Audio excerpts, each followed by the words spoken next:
Sono partiti con colori. Ti ricambio?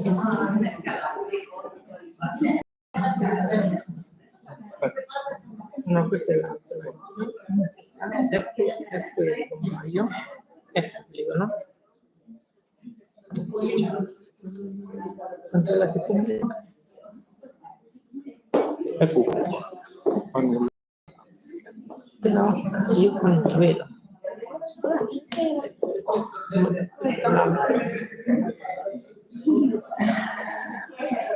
E quello va, teoricamente.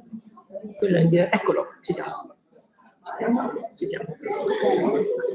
Secondo me no, perché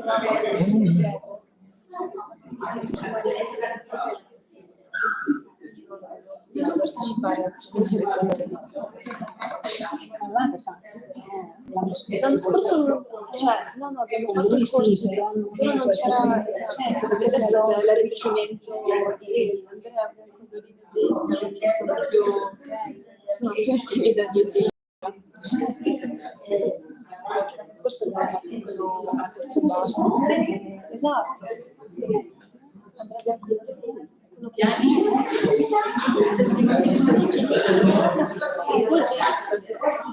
Certo, ci sarà anche ottobre.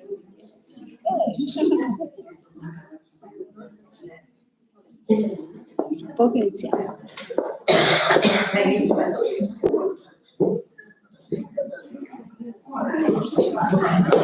Lasciamo così, puoi muoverti. Posso andare?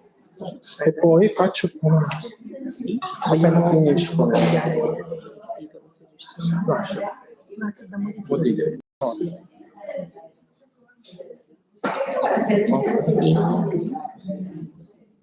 Sanctuaries.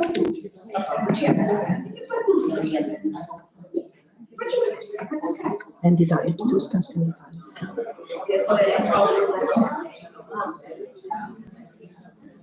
Con maiuscolo? Sì, praticamente sì.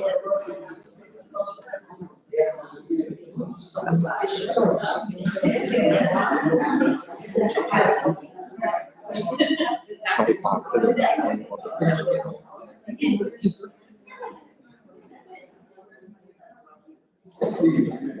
Forse ogni volta che facciamo no. Quindi quando finisce il urlo il direttore, è meglio vengo qua e faccio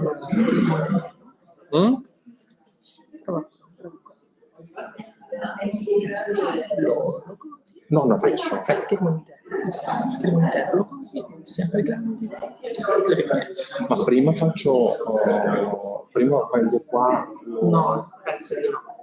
Se vuoi possiamo provare. No. E questo ok.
No, si presenta da sola.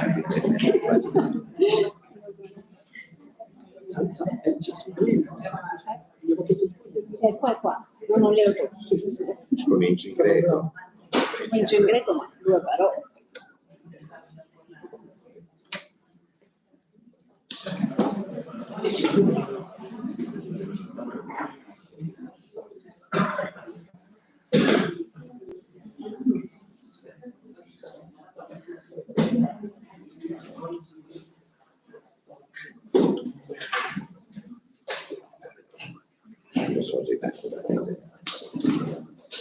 Γεια σας, καλώς ήρθατε. Πολύ χαιρόμαστε που σας έχουμε κοντά μας απόψε. And we will have tonight the talk of Professor Alessandro Naso. And we welcome you here at the Italian School for this lecture. I will present you briefly the speaker. It's very well known to us and in Italy. Professor Alessandro Naso is currently Professor of Etruscologia at University of Napoli Federico II, and he has a rich and long CV. And he was director of the National Council of Research for 4 years and has served as full professor at University of Innsbruck in Austria. He's a member of the National Institute of Etruscan Studies in Italy and of the Deutsche Archäologische Institut. He is also a honorary research associate at the McDonald Institute for Research, Cambridge, and he also holds a co-direction and direction of several significant survey projects and excavations throughout the Mediterranean, and also excavations such as the Artemision in Ephesus and in Mileto as well. His talk today is entitled Etruscan and Italic votive offering in Greek sanctuaries. And we're very pleased to have him here. And we know that also Greek public is quite interested in Etruscan culture. It's not so well known in Greece. So we welcome Professor Naso, and the floor is yours. Thank you.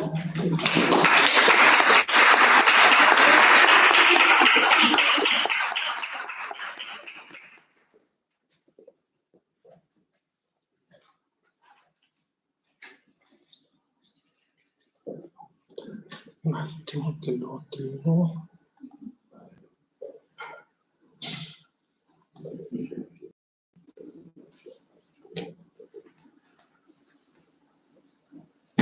Okay. Good evening, everybody.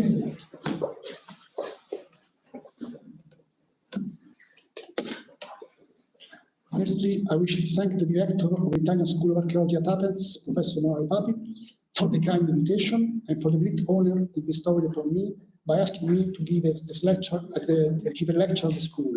I hope I will disappoint his expectations. As you can see, my talk has 5 main points. The topic is strictly connected to cultural contacts and cultural exchange between Greeks and Etruscans, including other people from the Italian peninsula, from the beginning of the first millennium to the 5th century BC. Among the historical events of these 500 years of the founding of Greek Apoikiai in the western and eastern Mediterranean is the most relevant. The Greeks brought their civilization to the west and disseminated their alphabets and letters. In that period, Greek sanctuaries were also established in Greece and elsewhere. Literary sources, inscriptions, and archaeological finds stress the importance of the places of worship, which could have local, regional, and pan-Hellenic character. The latest were attended by Greeks and non-Greeks, and soon became the most attractive international meeting points in the Mediterranean. In this period, the Etruscans were active partners of the Greeks, and they received Greek culture and adopted the Greek alphabet. In the historical framework, I will offer some thoughts about the Etruscan and Italic votive offerings in Greek sanctuaries from the early Iron Age to the late 5th century BC, with particular focus on some finds such as symbols of power and other classes of products, including inscriptions, which reveal the Selbstdarstellung, the self-representation of the Etruscan elite in the Mediterranean over time. I will try to show how Etruscan finds from Greek sanctuaries shows some Etruscan influence on the Greek culture, which usually is overlooked.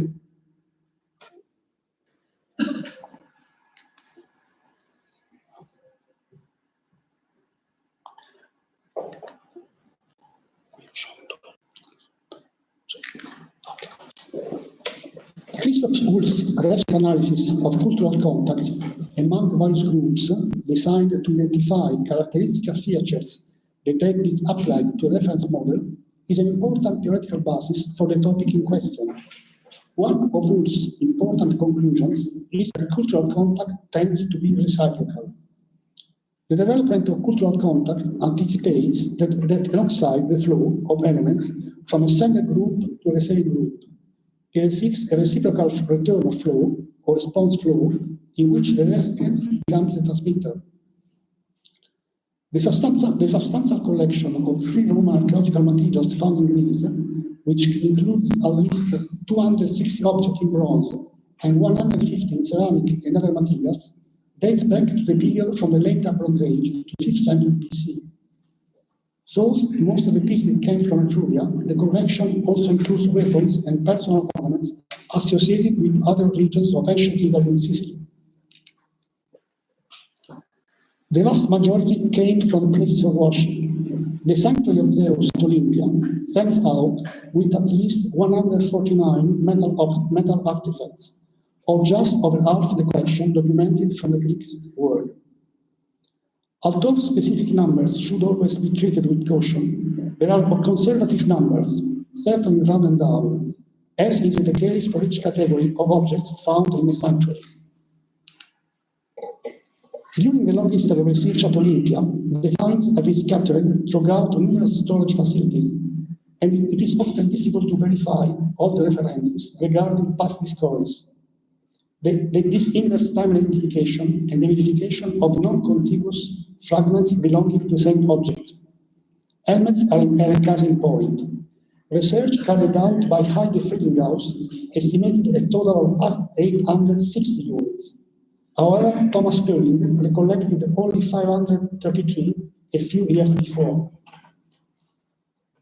The heterogeneous nature of Italic artifacts induces us not to consider them in a unified manner, but to isolate groups of objects of similar shape and typology within each sanctuary, and then place them within the context of the cults and peculiarities of each site. This way, we can obtain information about the environment of region and make assumptions about the circumstances of the indication and the identity of the indicator. In other words, we can ascertain the object's biography, to borrow a term used by Jan Paul Krier in 2003. It should be stressed that many of the 149 metal artifacts from the Zeus sanctuary in Olympia can be linked to the oracle of Zeus Olympius, whose existence explicitly testified in passages of Herodotus, Pindar, Xenophon, and Strabo, was made more relevant in 991 by Ulrich Singh, who highlighted the oracle's special expertise concerning colonial expeditions and episodes of conflict. This is a much debated subject which we can return to in the discussion. It therefore seems likely that those who consulted the oracle before the departure, including those participating in military operations such as the founding of Apoikiai, made a votive offering to confirm the mission's success upon returning. That activity, often overlooked in research, helps explain the high number of weapons found. In Olympia, weapons were the most common offering from the late 8th to the mid-5th century. Over 3,200 have been discovered so far. The sheer number of weapons is unparalleled in the Greek.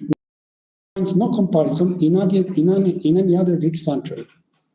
In my opinion, it might reflect the great importance attributed to this oracle's specific expertise. Among the various types of weapons, offensive weapons constitute the greatest number, and of these, it is a lance that stands out with at least 930 spearheads and 550 sauroteres. At the same time, there is an almost total absence of swords, which are only 18. Helmets dominate among defensive weapons, with a number of pieces estimated to be around 860. Among barbed weapons, whose formal characteristics indicate that they belong to pre-Roman Italy and Sicily,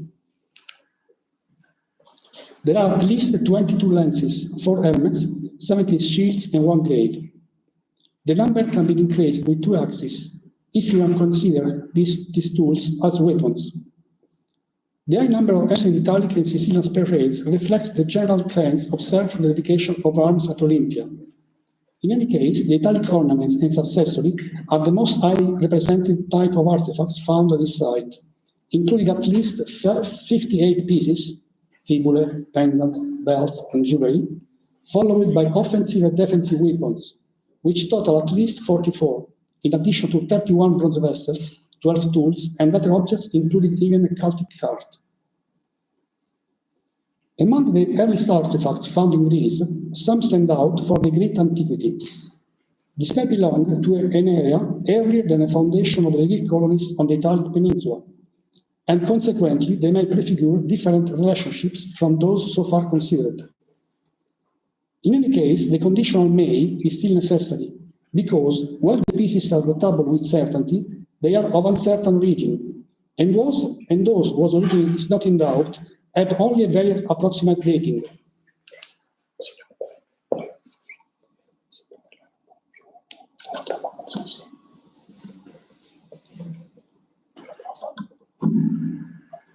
Among others, there is a varied group of bronze items conserved in the British Museum that includes an axe with an oval eye and 2 razors with double-edged blades, purchased on the Athenian antiquities market. This provenance is suspicious. Confirmed to be from Corinth, the axe is of a shape that was widespread to the Infant Bronze Age in Puglia and Basilicata, and also found in Etruria. In fact, an oval-eye axe with a slightly superior form was found in the sanctuary of Zeus at Olympia, as we will see. Razors are not documented in the Olympian corpus, which consists of fragments of other objects. In addition to details related to typology and conservation, the Athenian region also stirs skepticism. Furthermore, the 2 razors have different chronologies.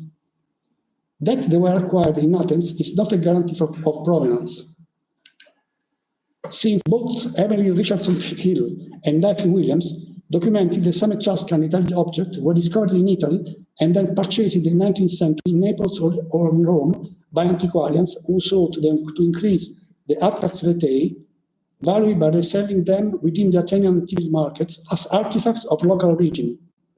This is the case of an Umbrian bronze statuette of the 6th century BC and of the famous warrior statuettes now in the Berlin Antike Sammlung and said to be found in the Zeus sanctuary at Dodona. It was in Tarentum before it arrived to Berlin, as D. Williams pointed out some years ago.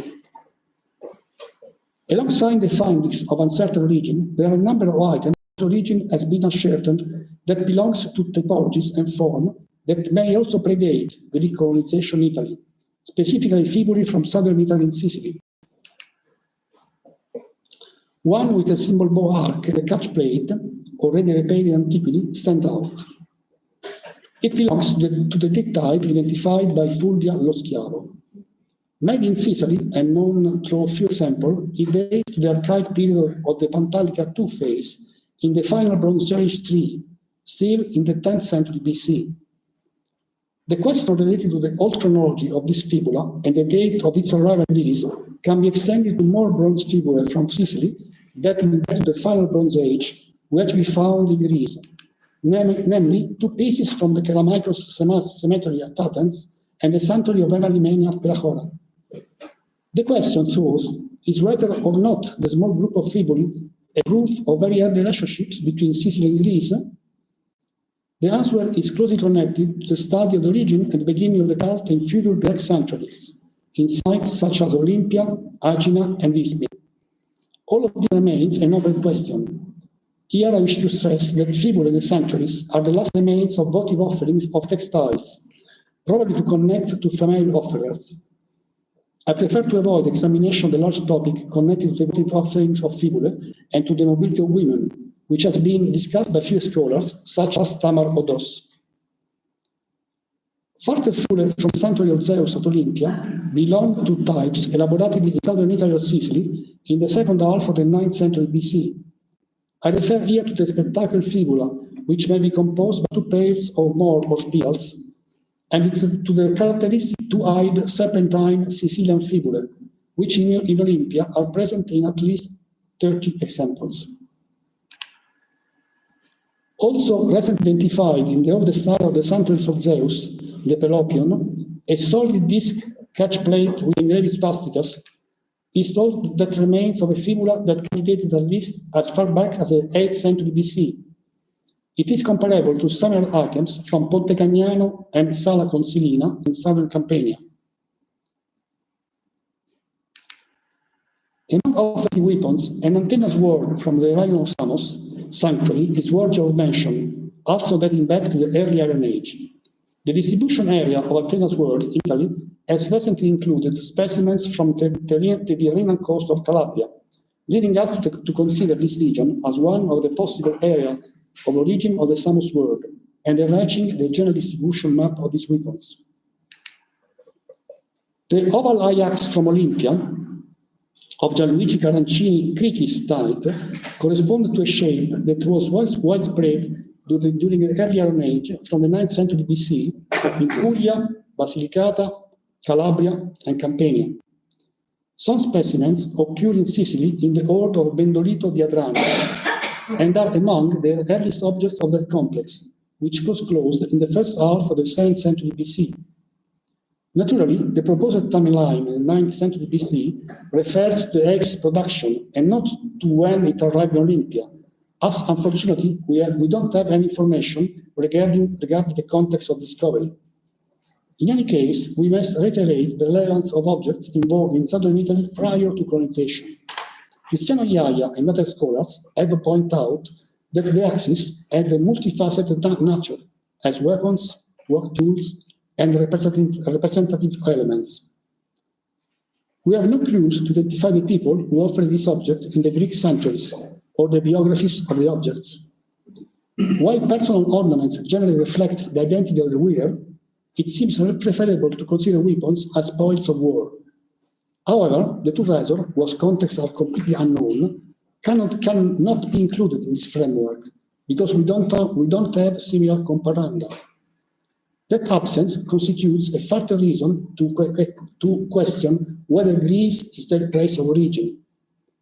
However, what is certain is that many items of various function, such as oval eye-axis, which were very rare throughout the Italian peninsula, are found in significant numbers in hoards. Alongside these traditional assumptions, I must mention the propensity of some researchers to consider such sanctuary offerings as scrap metal donations. It should be noted that the Olympian findings under examination are currently in a very fragmentary state. It's not possible to tell if they were already in fragments at the time of offering or if they were broken at a later time. Further archaeological exploration of the sanctuary of Zeus has revealed a continuous search for metals over the centuries, not with scientific aims, but rather to find metal items to reuse as scrap. The discovery of fragments belonging to one and the same artifact scattered in the sanctuary can clarify this issue. At the same time, as we will see regarding the spearheads, some artifacts have been international damage to be rendered unusable and partially destroyed for the votive offering in the sanctuary. I think that in several cases, the destination as votive offering and not as scrap metals may be assumed.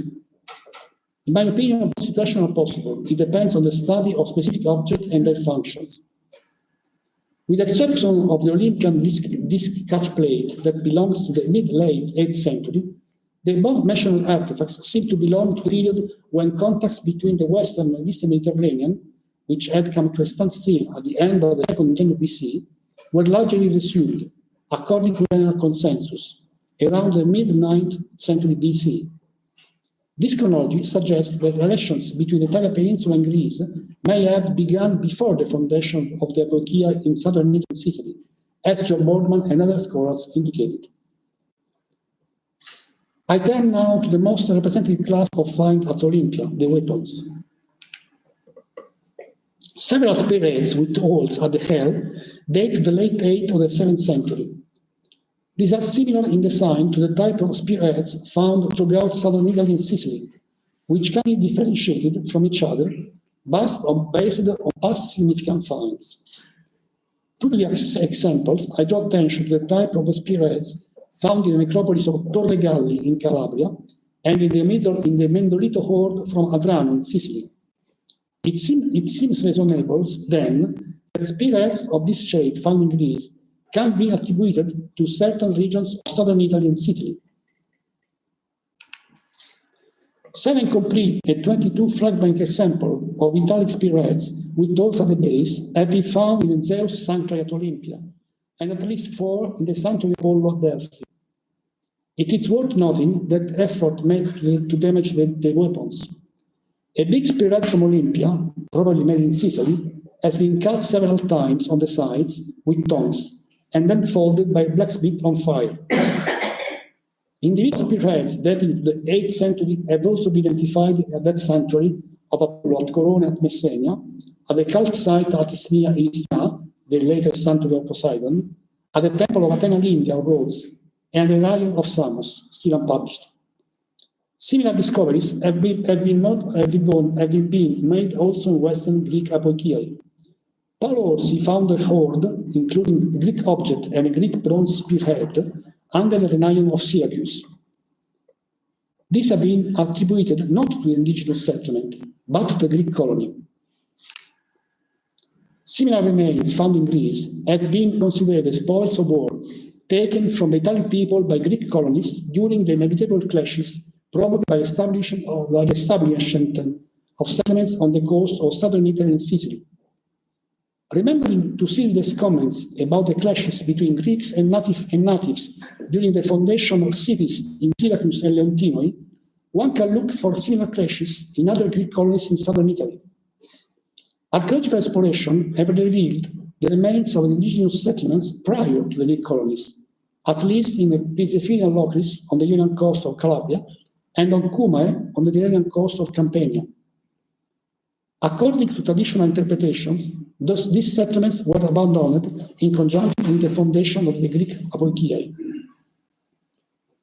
The Italic spearheads found at Delphi and Olympia are the same shapes as those used in Sicily, Calabria, and Campania at the time of the foundations of Syracuse, Locris, and Cumae, and could therefore have originated from the territories of these 3 apoikiai prior to being offered into the gods. The topographic distribution in Greece appears to support this interpretation. Alongside the larger concentration in the 2 Panhellenic sanctuaries, the isolated appearance in other minor sanctuaries mentioned above could be explained as offerings from colonists who later returned to their native territories. Some spearheads from Olympia have a complex and rich decoration, which is rarely found in specimens on the Italian peninsula and in Sicily. Their dimensions, the length can reach 90 centimeters, make them unusable as proper weapons. I'm comfortable interpreting these few spearheads as standards, and therefore as votive offerings by the Italian owners or by the Greeks as war booty.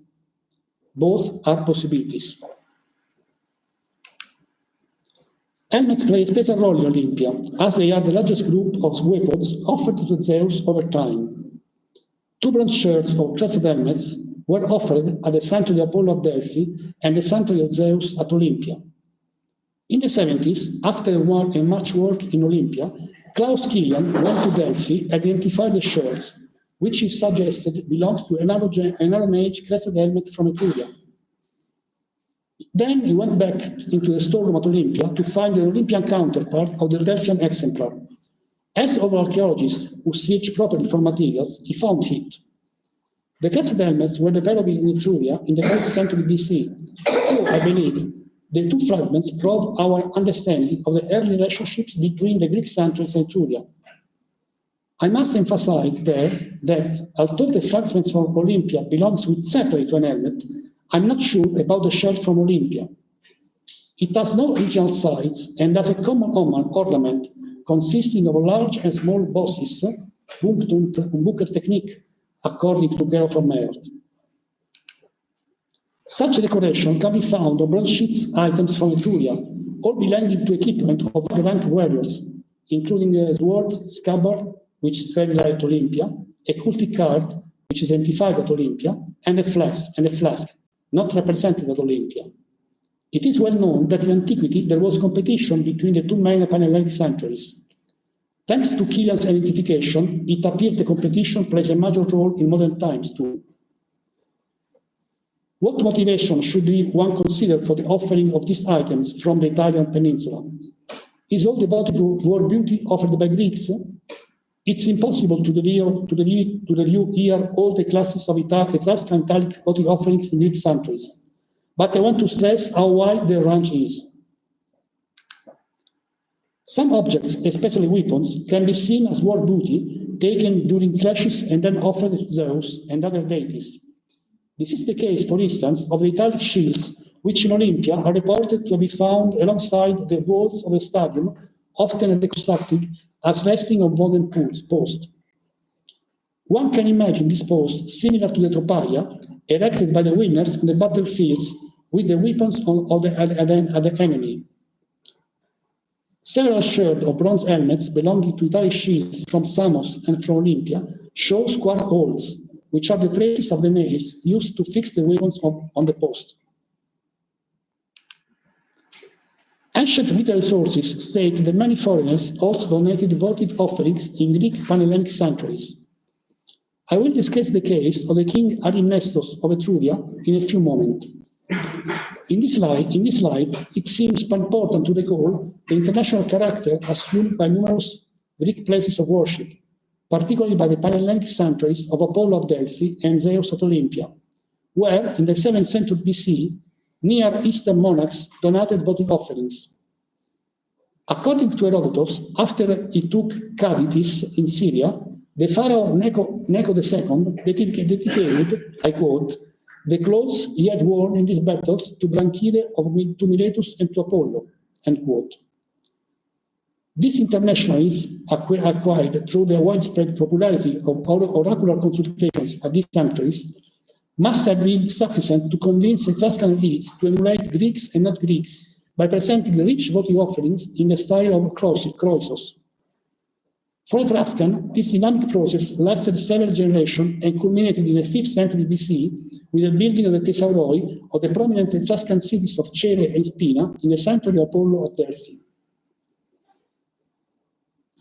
Alongside personal ornaments and weapons, it is worth mentioning the highly symbolic items of a sacred nature that provide eloquent biographical details, such as the remains of a cultic cart from Olympia, comparable in Italy only to the famous Lucera cart. The remains from Olympia were identified in the incredible storeroom of the local museum by Magdalene Soldner, who classified them as an offering made by the individual who was presumably from Daunia, in Apulia. So the identification of the worshippers is not possible, the gift in a Panhellenic sanctuary of an object such as a cultic cart, which the Italian peninsula was reserved in burials for individuals of very high social rank, may indicate the existence of persons of royal rank in Daunia. An echo of the existence of these people reached Mimnermus, therefore at least as far back as the first half of the 6th century. In a dubious passage, the Greek poet mentioned the king Daunus in Italy in connection to the Greek hero Diomedes. Daunia is also connected to another finding of probably Greek origin, a personal ornament found in all likelihood in the sanctuary of Zeus at Dodona, preserved in the Karapanos collection at the National Museums in Athens. The ex-pendant, with 2 ornithological busts, is an object present in many museum collections in Italy and elsewhere. However, the attribution to Daunia suggested by German scholars must be compared with Bruno D'Agostino's assertion that the Lucera cart belonged to the same Campanian stylistic environment as the large ceremonial fibulae from Capua and Suessula. According to D'Agostino, the cart was made in Campania during the 8th century. In this view, the card from Olympia becomes a votive novelty from Campania. Several fibulae of various shapes from Olympia and other Greek sanctuaries can be attributed to the Campanian cultural environment, as documented in Fulvio Schiavo monumental work. The Tuscan counterpart of Italic card can be found in the throne of Arimnestos. We find an example of this in Pausanias' description. In the pronos of the temple of Zeus, quote, Arimnestos, king of Etruria, was the first foreigner to present an offering to the Olympic Zeus. The item raises many questions, and several scholars have expressed various opinions about it. It is useful to summarize the points that garner unanimity with critics. A link between the Adriatic side of the Italian peninsula and the Etruscans seems proven by the linguistic root arimna of the Latin idiom arimin, as seen in the names of the Latin colony Ariminum and the Ariminus River, the modern-day Marecchia. Probably in the 3rd century BC, the Romans derived the name of fortified colony from a Tuscan family named Arimna, which is reconstructed as Arminste by Carlo de Simone, Ariemena by Giovanni Colonna. The chronology of the throne is, of course, not mentioned by Pausania, but there is consensus that it can be dated to the Antarctic period, as suggested in a particular by finds in Verrucchio, an Etruscan center in the hinterland of Ariminum. The necropolis of Verrucchio have yielded the highest number of wooden thrones so far discovered in a single site on the Italian peninsula, including at least 13 thrones. The lack of information in Pausanias' remarks regarding the material used for the throne offered by Arimnestos may mean that the material was not as precious as wood is. Was Arimnestos' throne of wood? How long can a wooden item be preserved? To counter the legitimate doubts regarding the likelihood of the preservation of wooden objects for many centuries, we can point to another item from Olympia itself, the Cypselus Ark of Cedar, ivory and gold, carved in the first half of the 6th century and described by Pausanias in the 2nd century after Christ, seen in the Temple of Hera. It is worth noting that Arimnestos' offerings should be considered within a complex framework. On the one hand, we have identified in Olympia 2 bronze lamina fragments belonging to southern Etruscan thrones. On the way, a very subtle game of correspondence which was established in antiquity between the 2 Pan-Hellenic sanctuaries of Olympia and Delphi, which were in competition with each other. In this case, the competition involved the thrones of Arimnestos and Midas, the king of Phrygia, who dedicated his throne in Delphi, according to Herodotus, as a foreign king gifting his throne in Greek sanctuary. It is suggested dating of the Arimnestos throne to the 7th century B.C. is correct. Then the original location in the sanctuary of Olympia, it is unknown to us. In the 5th century, it was placed in the pronos of the Temple of Zeus, almost as if it were a prelude to the Phidian statue of Zeus enthroned that was preserved inside the cella, as Pausanias described. Etruscan offered not only thrones, but also vases. The custom of offering Etruscan bronze vessels in Greek sanctuaries dates back at least as far as the 8th century.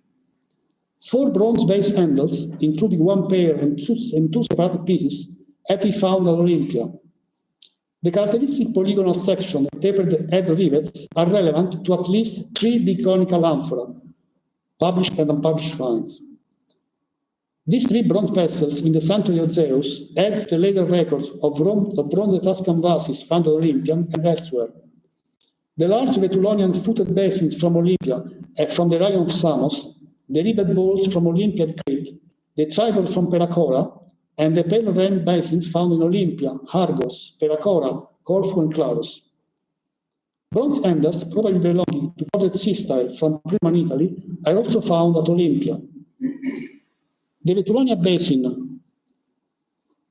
bronze basin in Samos appears to be a kind of counterpart of the contemporaneous bronze cauldrons which boast of lions or griffins found at Vetulonia, ascribed by Ulrich Gehrig to a Samian workshop that was within a network of relationships whose reciprocity continually becomes clearer. The collection may be economic in origin, because Vetulonia in the 7th century BC was one of the most important, if not the most important, copper production center in Etruria. The identification of Giovanni Pinza in the 30s of a bronze piece from a sanctuary of Apollo at Delphi as being the end of a pole belonging to a Etruscan chariot has been forgotten, but now we can salvage it to open a new perspective in the interpretation of a beautiful bronze head of eagle from Olympia, belonging also to a chariot. Already Adolf Furtwängler identified the connection with Etruscan chariots and posed the question about the origin of the eagle head from Olympia, preferring a Greek manufacture. Even though that only Etruscan chariots have bronze decoration at the end of the pole. Therefore, we have two possibilities for the eagle head from Olympia. It might be either an Etruscan chariot of very high stylistic level, or, more exciting in my opinion, it may belong to a Greek chariot of Etruscan shape. Indeed, we can make a case for a Greek work imitating an Etruscan one in the second half of the 6th century BC, based on other votive offerings from Greek sanctuaries. In the 6th century BC, Etruscan votive offerings are limited to refined Tauraric products, such as incense burners and elaborated funnel strainers, which modern scholars call infundibula. Infundibula are a typical Etruscan invention developed around the end of the 7th century BC as part of a wine set. They were used to pour wine, for instance, from a crater into an anacoe, or from an anacoe into a cantharos. Some details in pieces found in Greek sanctuaries as Olympia or Samos are stylistically different from the Etruscan ones, so that one can presume the existence of Greek infundibula imitating the Etruscan prototypes. It is worth stressing because usually Etruscan are thought to be just imitators of Greek ideas, residing in them and imitating them in their own barbarian way.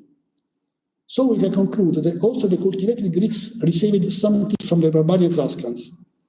An Etruscan infundibulum from the sanctuary of Zeus at Olympia bears a Greek votive inscription as part of a wine set offered by the inhabitants of Eleia in Elis.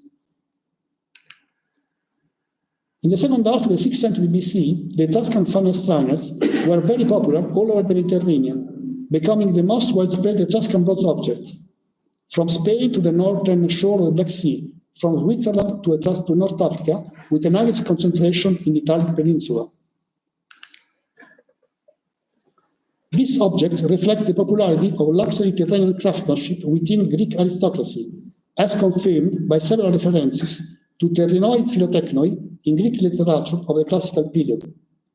During the second half of the 5th century, there was a noticeable change in the offerings in the sanctuary of Zeus at Olympia, and weapons become extremely rare. After these years, we don't find any votive offerings from Etruria.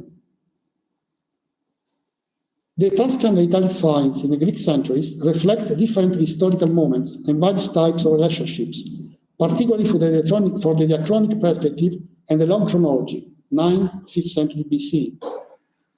Some characteristics are clear. The votive offerings and the literary sources show that the indigenous people of Italy and Sicily met Greek colonists and received their culture and their customs. In this way, knowledge of the existence of the sanctuaries on the Greek mainland spread, and the Italic elites began to attend international places of worship, emulating Greeks and other non-Greeks. Attendance at the sanctuaries implies participation in rituals and the consulting of oracles. The sanctuaries of Aphaia at Aegina and Overa at Telachora have in fact each yielded one Etruscan inscription dating to the 6th century. In the 5th century, broad support by the Greeks allowed the Etruscan cities of Cere and Spina, both boasting Greek roots, to have their own buildings, ides thesauroi, in the sanctuary of Apollo at Delphi, to receive public and private offerings. The two Etruscan cities were the only non-Greek cities to have such an honor. The Thesauros of Cere is neither identified with ruins in the sanctuary of Apollo, nor can particular votive offering may be assigned to it. In the literary sources, both Cere and Spina, as well as other cities in Italy, are mentioned as Polis Hellenides, although they were Etruscan foundation. One might ask, is if the legends regarding the Greek origin of Cere and Spina had been developed respectively in the 6th and the 5th century BC to give both cities a Greek label and so to enable the construction of the thesauroi in the sanctuary of Delphi. May the legends of the Greek origins for Cere and Spina as Poleis Hellenides be an escamotage developed or allowed by the city of Delphi or by the Delphic Amphictyony to permit not-Greek cities to build a thesauros in the sanctuary of Apollo at Delphi? The willingness of the Etruscan of Cere to be assimilated to Greeks was at the base of the legend of Cere as a polis Hellenis. One can presume that thanks to the role played by Cere in the Mediterranean and to the close contacts with Delphi, this was accepted by the city of Delphi or by the Delphic Amphictyony in order to allow a no-Greek city to build its own thesauros in the Apollo sanctuary. The interpretation of Cere as Polis Hellenis on this reading was created at Delphi in the 6th century BC and later developed in the literary sources. If this is true, after several centuries, we can still see the consequence of the Delphi choice in how difficult to explain the description of a Etruscan city as a polis Hellenis. Presumably, a similar process took place for the Thesauros of Spina. This was probably built in the first half of the 5th century BC, and the earliest mention of Spina as polis Hellenis is datable to the 4th century BC. Yet it is possible to mention a special find from Delphi, which originally might have been offered in the Thesauros of Spina.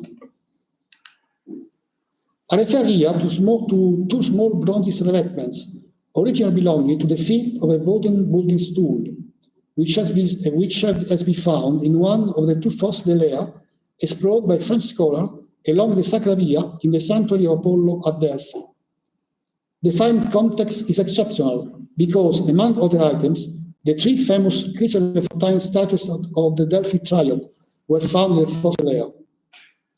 In a calamitous moment at the sanctuary, some of the particularly luxurious votive offerings were put in a fosse as they were still burning, resulting in the silver black color of the ivory statues.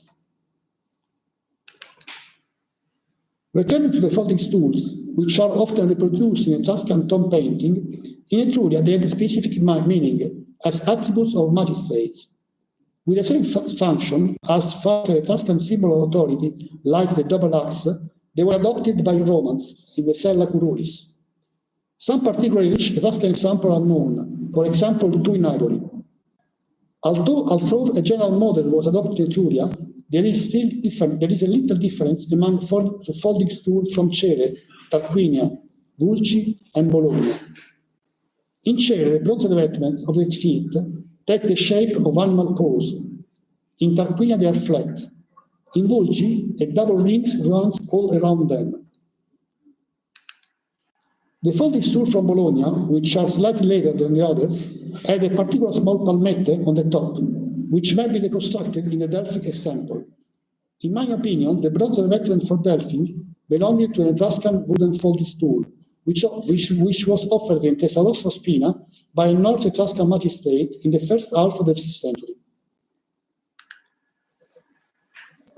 The votive offering of an Etruscan folding stool at Delphi in the 5th century BC is a counterpart to the throne of Arinestos at Olympia in the 7th century BC. Both symbols of power show that over time, the significance and power of the Greek sanctuaries among Etruscan elites and endured. I thank you for your attention.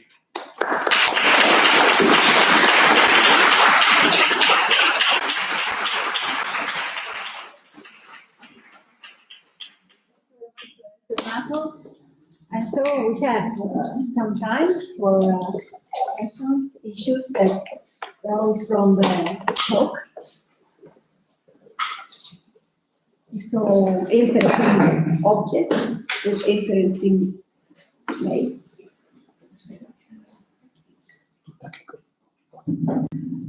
Does any of you have any questions? I can start. Yes.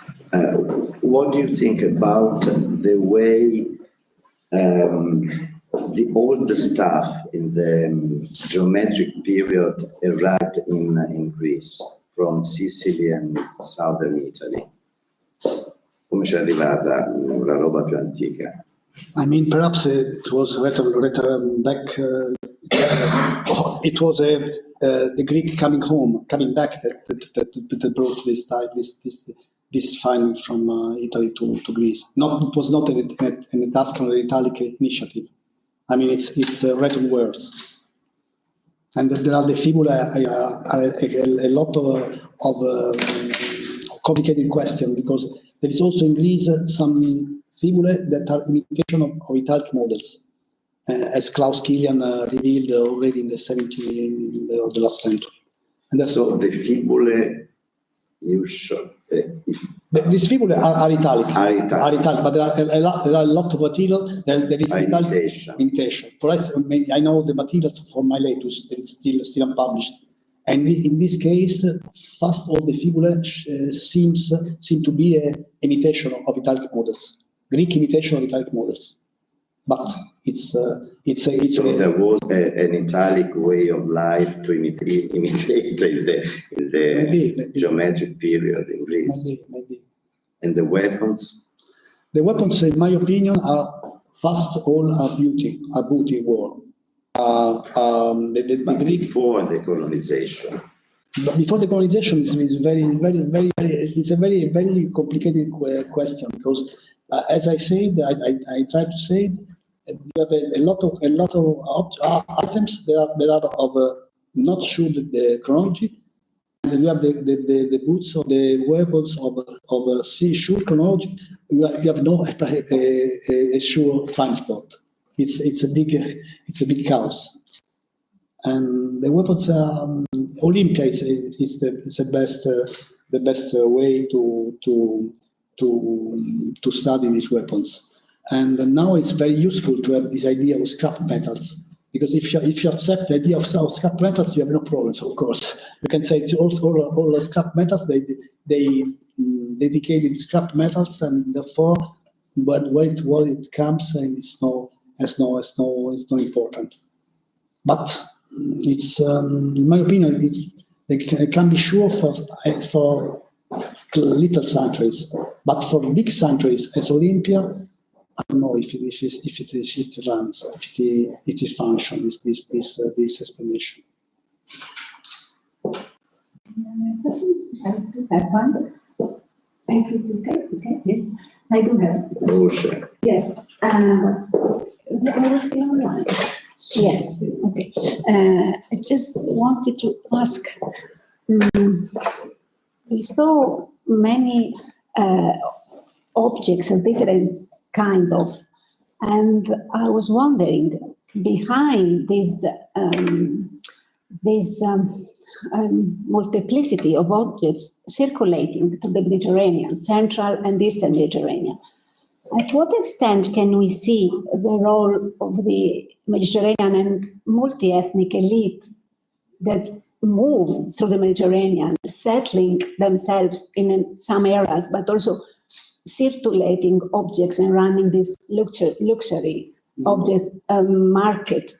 I was thinking of Cyprian Broadbank ideas of the role of the recovery in the 8th century of the Mediterranean, especially the Central and Eastern Mediterranean, with a strong role of this elite.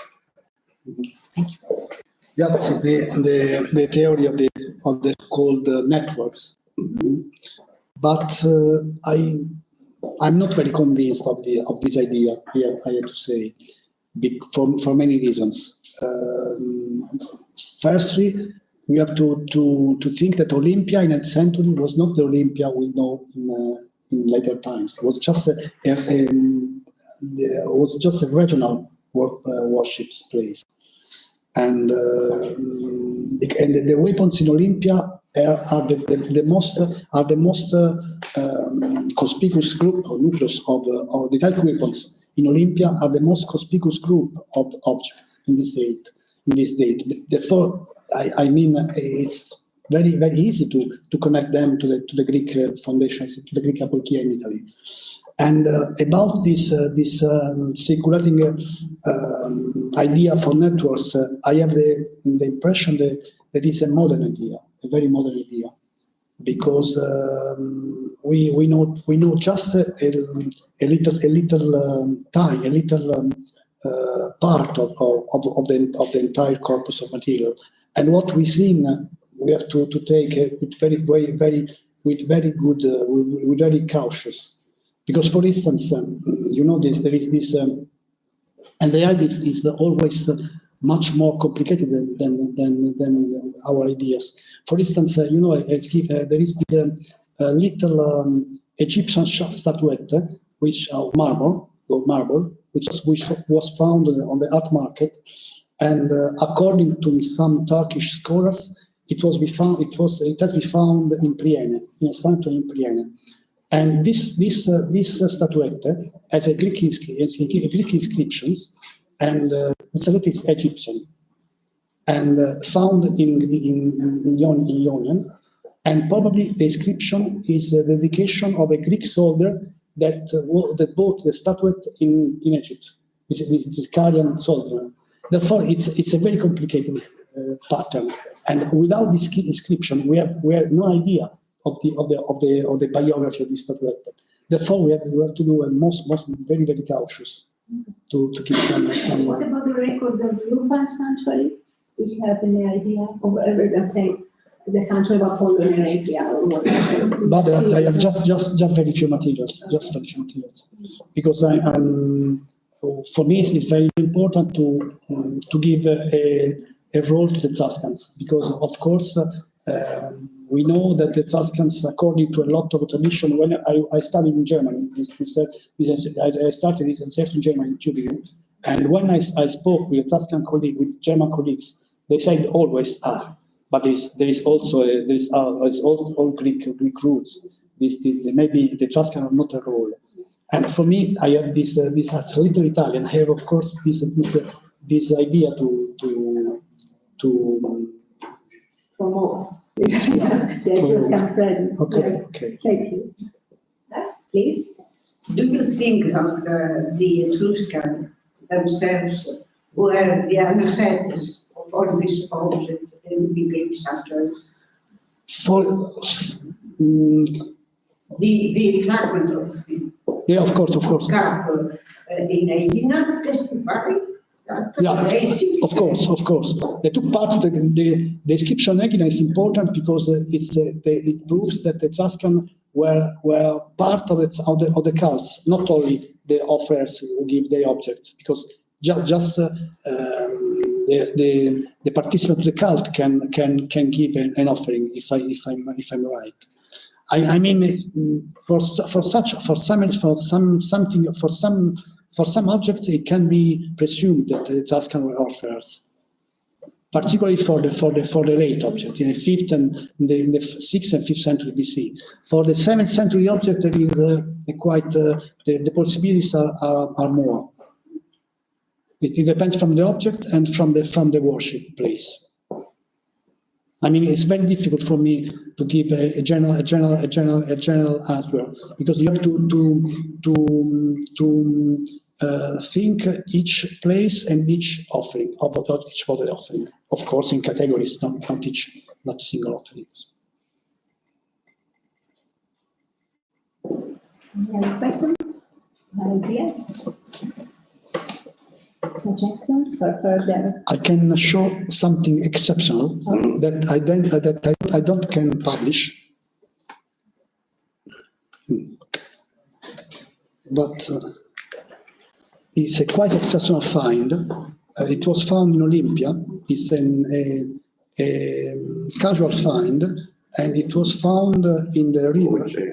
It was found in Olympia in the 80s by German boys that gave this bronze mask to the German Institute in Olympia on Sunday, and on next Monday, the following day, it has been given to the Greek museum, and after this date, this mask is in the museum, in the storeroom of Olympia, and it is unpublished.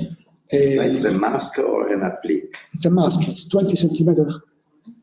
And I have seen this mask for 10 minutes in Olympia, and I can't take some photographs because it's unpublished. And I know, for instance, that Greek colleague Aliki Mustaka asked several times to have the permission to publish, and but she didn't have the, she didn't receive this permission. And I found this photograph in Tübingen in Germany because the colleagues of German Institute in Olympia were incidentally in this Sunday who were in the Grabungshaus in Olympia, and then they take some photograph. But it's an exceptional piece. I mean, it's not Etruscan. Maybe perhaps it's of southern Italy, of Magno Greco, perhaps. But I mean, if someone is at the present this day can publish this piece, it was a very good idea. It could be a very good idea. 6th century, VI secolo. But I have just I showed this photo to Brian Shefton, and it was an encyclopedia of such pieces, and he said this immediately a comparison of 6th century piece from in a German collection, published, but this piece has no provenance. And perhaps an Achelo's mask. It's often mentioned as a Etruscan find in Olympia, but without a photograph. Some scholars compare this piece without to have a photograph with the famous pieces from Tarquinia, but they are completely different. It's just an invitation to publish this piece if someone can. You can meet Aliki at the German Institute. They have a photograph. They can publish this field. Their photo. Carry ourselves with the pictures. The place where they are going. So thank you, Professor Maso. Thank you very much for your talk.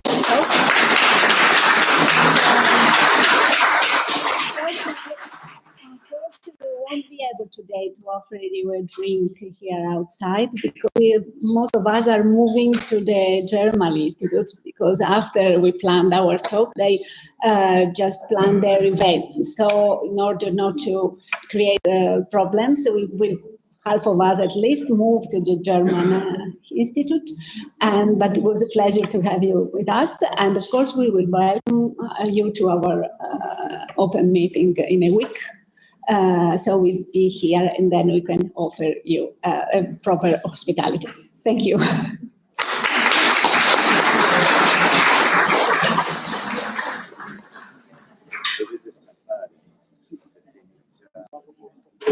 Sì, no, non parlare basso, non si sentiva.